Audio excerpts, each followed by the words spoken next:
Salut les filles, aujourd'hui on se retrouve pour ma première vidéo. Ça va être un tuto nail art sur comment réussir à faire la manicure pierre du turquoise que vous avez vu il y a quelques jours sur mon blog. J'espère que la vidéo va vous plaire et si elle vous plaît, n'hésitez pas à me rejoindre sur mes différents comptes Instagram, Facebook, Twitter, le tout sera indiqué en barre d'infos. La première étape bien sûr c'est de poser le vernis de base. Bon ça je vous fais pas de démonstration, je pense que tout le monde sait poser un vernis en une couche unie. Moi pour ce tuto j'ai choisi le Kiko Multi Effect Nail Lacquer, c'est le numéro 09. Pour la deuxième étape du tuto on va ajouter des touches dorées sur la couleur de base. Donc moi comme doré j'ai choisi le A Piece of Forever de chez Essence, mais tout autre vernis doré fait l'affaire aussi.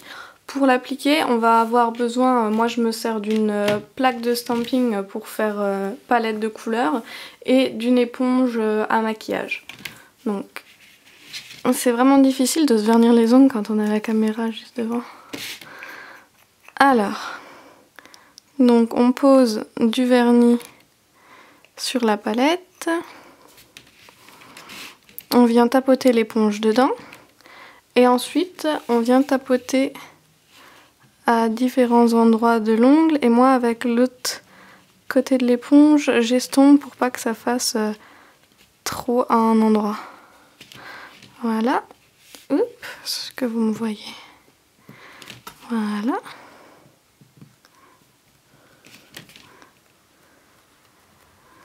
Et voilà. Bon, ça, vu que ça va être couvert, ça n'a pas besoin d'être super méga nickel. J'enlève ça à cause de l'eau. Voilà le résultat à peu près.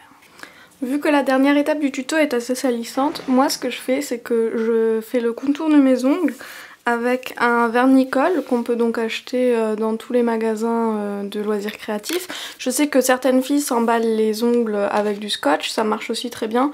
Moi j'ai pris l'habitude de le faire comme ça. Donc avec l'aide d'un pinceau, je badigeonne tout autour de mes ongles. Et la colle est blanche, j'attends qu'elle soit complètement transparente avant de passer à l'étape suivante. Une fois que le vernis-colle est sec, on en arrive à la partie la plus casse-pied du tuto parce qu'il faut vraiment agir rapidement. Donc on prend un récipient avec un bol d'eau à l'intérieur dans lequel on va faire tomber des gouttes de vernis noir. Donc les gouttes, on fait attention à pas les faire tomber de trop haut. Donc assez près du bord. Et une deuxième. Et avec un parfum, donc n'importe lequel, hein, vous prenez un auquel je sais pas, que vous voulez, que ça ne vous dérange pas de gâcher. On vient donner un ou deux coups au-dessus du pot et on trempe son doigt à l'intérieur. Ensuite, à l'aide d'un coton-tige, on vient ramasser tout le vernis qu'il y a autour. Hop, et quand on sort son ongle, on obtient donc cet effet marbré assez aléatoire. Je ne sais pas si vous allez pouvoir voir, j'ai l'impression que la luminosité est assez horrible. Voilà. Donc je vais faire la même chose en accéléré pour les autres doigts.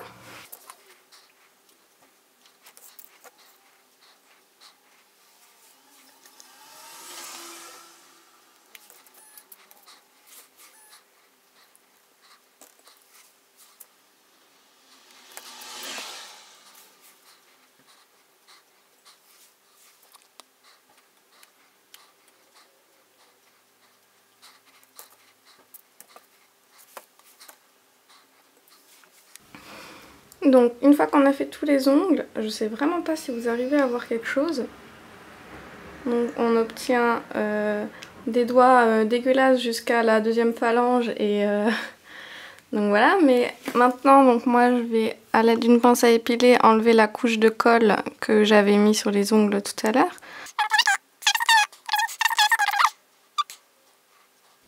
Voilà. Enfin je vais pas tout vous montrer parce que c'est un peu chiant. Et donc après, il suffit de se laver les mains et d'enlever au dissolvant ce qui reste sur le haut des doigts. Et vous avez fini. Après avoir enlevé tous les restes de vernis noir de vos ongles, vous devrez obtenir quelque chose comme ça.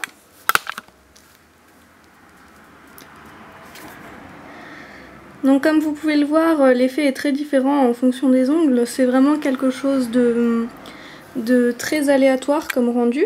Mais moi c'est ça que j'aime beaucoup, c'est le fait que tous les ongles ne vont pas être strictement identiques et que du coup ça donnera vraiment un effet comme si on avait posé des patchs qu'on avait achetés ou quelque chose comme ça. Voilà, donc c'est déjà la fin de ce tuto. Après avoir enlevé tout le noir des doigts, on n'oublie pas bien sûr de mettre une couche de top coat pour que la manucure tienne dans le temps. Si vous essayez de faire cette manucure, montrez-moi vos photos, montrez-moi vos résultats, je serais ravie de voir à quoi ça ressemble. Surtout si vous le faites dans d'autres couleurs, parce que je suis sûre que ça peut être aussi très intéressant comme résultat. Et voilà, c'est la fin de cette vidéo. N'hésitez pas à me laisser vos commentaires, vos suggestions. Toute critique constructive est acceptée et même avec grand plaisir. Comme dit, YouTube c'est tout nouveau pour moi et j'ai vraiment envie de m'améliorer, mais pour ça j'ai besoin de vos retours et de vos commentaires. Donc voilà, je compte sur vous et je vous dis à bientôt pour un nouveau tuto.